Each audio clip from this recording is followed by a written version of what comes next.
Hmm. Bonjour la famille médite ensemble. Aujourd'hui nous sommes le 12 mars 2026. Moi c'est votre sœur Yvonne Tani Omonayo depuis Kinshasa, RDC. Les passages que les lecteurs nous proposent pour partager notre méditation, c'est Jérémie chapitre 34, verset 1 jusqu'à 22. Nous allons d'abord prier le Seigneur pour afin de continuer notre lecture. Seigneur notre Dieu, nous te disons merci pour ce moment précieux que tu veux que nous soyons à table pour écouter ta parole. Garde-nous, Seigneur, guide-nous et fortifie-nous. Donne-nous de l'intelligence, de la sagesse, afin que nous puissions mettre en pratique la parole qui nous est donnée. Au nom de Jésus, nous avons ainsi prié. Amen. Nous lisons la parole de Dieu. Jérémie chapitre 34, verset 1 jusqu'à 22, la parole nous dit ceci. Voici quel message l'Éternel adressa à Jérémie lorsque Nabuchodonosor, roi de Babylone, et toute son armée, ainsi que tous les royaumes de la terre soumis à sa domination, et tout le peuple combattaient contre Jérusalem et contre toutes les villes de son territoire. Voici ce que dit l'Éternel, le Dieu d'Israël. Va dire à Sédécias, roi de Juda, voici ce que dit l'Éternel. Je vais livrer cette ville au roi de Babylone qui y mettra le feu. Et quant à toi, tu ne lui échapperas pas. Non, tu seras bel et bien capturé et tu lui seras livré. Tu le verras en face, il te parlera lui-même. Oui, tu iras à Babylone. Pourtant, écoute ce que dit l'Éternel, ô Sédécias, roi de Juda. Voici ce que déclare l'Éternel à ton sujet. Tu ne mourras pas par l'épée, mais tu mourras paisiblement comme on a allumé un brasier pour tes ancêtres qui étaient avant toi sur le trône royal. Ainsi, l'on allumera un brasier en ton honneur et l'on entonnera pour toi une élégie funèbre. Hélas, notre Seigneur, moi l'Éternel, j'en fais la promesse et je les déclare. Le prophète Jérémie rapporta toutes ces paroles à Sédécias, roi de Juda, à Jérusalem. Pendant que l'armée du roi de Babylone combattait Jérusalem et toutes les villes de Juda qui tenaient encore, c'est-à-dire Lachish, Azekah, car étaient là les places fortes de Juda qui résistaient encore. Voici la parole que l'Éternel adressa à Jérémie. Les rois Sédécias avaient conclu une alliance avec toute la population de Jérusalem pour que l'on proclame la libération de tous les esclaves. Chacun devait affranchir ses esclaves hébreux, hommes ou femmes, en sorte que personne ne retienne plus son compatriote judéen comme esclave. Tous les dirigeants et toute la population avaient conclu cette alliance et s'étaient engagés à libérer chacun son esclave, homme ou femme, pour ne plus les retenir dans la servitude. Ils avaient tenu parole et avaient libéré leurs esclaves. Mais par la suite, ils revinrent sur leur décision et reprirent leurs anciens esclaves, hommes et femmes qu'ils avaient affranchis, pour les soumettre de nouveau à la servitude. C'est alors que l'Éternel adressa la parole à Jérémie en ces termes. Voici ce que déclare l'Éternel Dieu d'Israël. J'avais moi-même conclu une alliance avec vos ancêtres quand je les ai fait sortir d'Égypte, du pays où ils étaient esclaves, en leur disant, au bout de 7 ans, chacun de vous laissera partir libre son compatriote hébreu et qui se sera vendu à lui-même comme esclave. Celui-ci servira pendant 6 ans et la 7e année, vous la franchirez. Mais vos ancêtres ne m'ont pas obéi. Ils n'ont pas prêté attention à mes paroles. Or, vous-même, vous avez changé de conduite. Vous avez fait ce que je considère comme juste en annonçant chacun la libération de son prochain.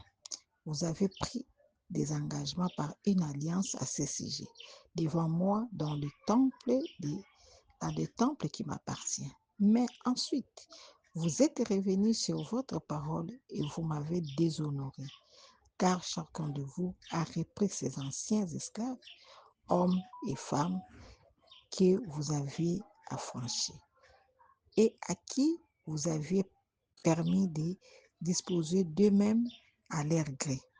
Vous les avez forcés à redevenir vos esclaves et vos servantes. C'est pourquoi voici ce que déclare l'Éternel. Puisque vous ne m'avez pas obéi en déclarant libre chacun son compatriote et son prochain, eh bien, moi, je proclame votre libération.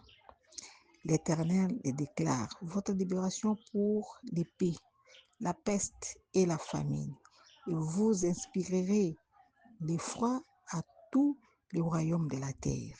Je livrerai les hommes qui ont transgressé cette alliance que j'avais ratifiée, car vous n'avez pas tenu les engagements que vous avez pris lorsque vous avez conclu cette alliance devant moi en coupant un veau en deux et en passant entre les deux moitiés.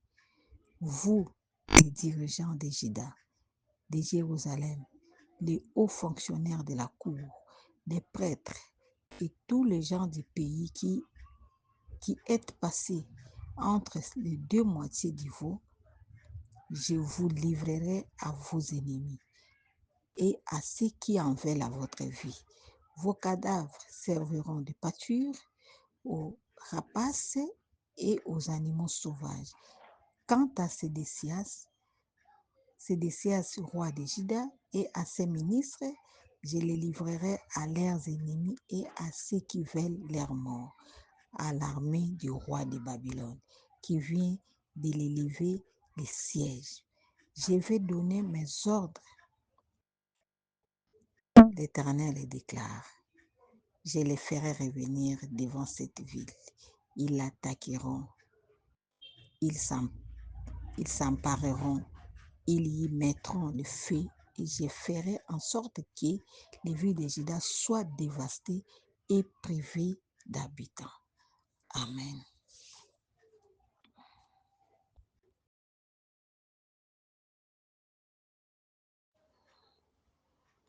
Oh. Nous avons lu la parole de Dieu. Nous devons maintenant répondre à 2 questions. La première question, c'est les passages nous parlent sur Dieu. Nous voyons là-bas que Dieu a donné les avertissements à Jérémie le prophète afin qu'il puisse parler au roi, qui ne sera pas échappé, qu'ils seront sous l'emprise des Babyloniens. Dieu dit que le roi de Babylone viendra, tu le verras face à face, il te parlera toi-même, en face, le roi Sédécias, que tu pars à Babylone. Et là-dedans, nous dit, nous voyons que c'est Dieu, puisque Dieu dit que les Babyloniens vont mettre feu dans la ville. Et il y a eu seulement 2 villes qui étaient encore fortes. Il y a la ville de Laquis et d'autres villes là qui étaient encore fortes, qui tenaient encore. Et après avoir eu ces paroles, les rois et la population ont conclu une alliance. Ça, c'est un exemple à suivre. Ils se sont revenus, voilà, nous avons des esclaves dans nos vies, dans nos maisons, libérons nos frères et sœurs. Ils ont libéré, ça c'était une bonne chose. Ils ont conclu une alliance dans le temple de Dieu. Ils ont conclu une alliance. Ils ont libéré les frères et sœurs. Et en libérant ces frères et sœurs qui étaient esclaves ou des sœurs, ou des servantes dans leur maison, ils ont accompli la loi de Moïse dans Deutéronome chapitre 15, verset 12, qui dit ceci: si vous avez comme votre frère un esclave ou serviteur ou servante dans votre maison, au bout de 6 ans, il te sert et la 7e année, vous devez les libérer. Donc, pour Dieu, là-bas, ils avaient fait une bonne alliance. Ils ont conclu cette alliance dans le temple de Dieu. Mais hélas, après un moment, ils se sont revenus sur leur décision. Oh, comment avons-nous fait ça? Ils ont encore repris encore des frères et sœurs qui les avaient libérés, qu'ils avaient affranchis. Ils ont repris encore par force pour qu'ils reviennent encore comme leurs esclaves dans leur maison. Et c'est à ce moment-là que Dieu va encore envoyer Jérémie pour dire au roi que voilà, cette fois-ci, Dieu dit que je proclame la liberté, et cette liberté, ça sera par l'épée, la famine, la peste. Oh là là, la désobéissance nous amène dans la malédiction. La désobéissance nous amène les échecs dans le combat. La désobéissance amène la destruction dans nos vies. Obéissons à notre Dieu. Si nous avons conclu avec Dieu une chose, nous avons conclu avec Dieu une alliance, respectons cette alliance-là. Si nous ne la respectons pas, nous allons subir les mêmes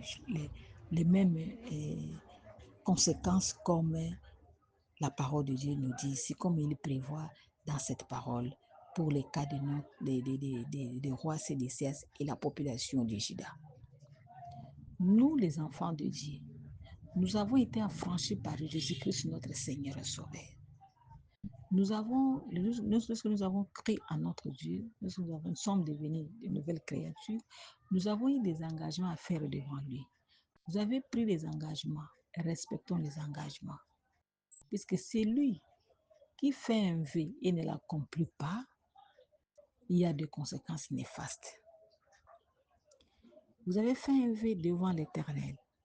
Vous avez fait un vœu dans le temple. S'il vous plaît, nos amis, allons, respectons ça. Et respectons ça afin que nous vivons la victoire dans notre vie. Respectons notre Dieu, obéissons à la parole de Dieu, obéissons à nos engagements afin que nous soyons toujours victorieux, afin que nous soyons des vainqueurs dans nos combats. Dans les cas contraires, nous allons subir un jugement sévère devant notre Dieu. Notre Dieu juge sévèrement, bien que nous sommes dans les temps de la grâce, mais soyons toujours dans l'accomplissement de la parole de Dieu. Allons toujours pas à pas obéissant à la parole de Dieu. Si nous tombions, allons vers lui, demandons pardon et recommençons la vie normale. Dieu est compatissant, notre Dieu est bon, notre Dieu est amour, notre Dieu est miséricordieux. Revenons dans nos vies. Est-ce qu'il n'y a pas quelque chose que nous avons fait un engagement devant Dieu que nous ne respectons pas? Est-ce que nous avons pris l'engagement de laisser, par exemple, la débauche et nous recontinuons? Quelque chose qui était un guet pour toi, que Dieu a dit que si tu continues avec ça, tu vas mourir. Tu as dit que je cesse et tu continues avec ça. Cesse. Sinon, nous irons au jugement. Merci beaucoup, que Dieu nous bénisse. Seigneur notre Dieu, nous te bénissons pour cette parole. Nous avons besoin de ton assistance, que nous ne puissions pas seulement l'écouter, nous voulons que nous puissions les mettre en pratique. Au nom de Jésus-Christ, nous avons ainsi prié. Amen. Bonne fête à toutes les mamans, le mois de la femme, que Dieu nous bénisse. C'est le mois de la femme, on nous dit c'est les droits, justice et action. Allons en action, faisons ce qui est juste et Dieu nous bénisse. Merci.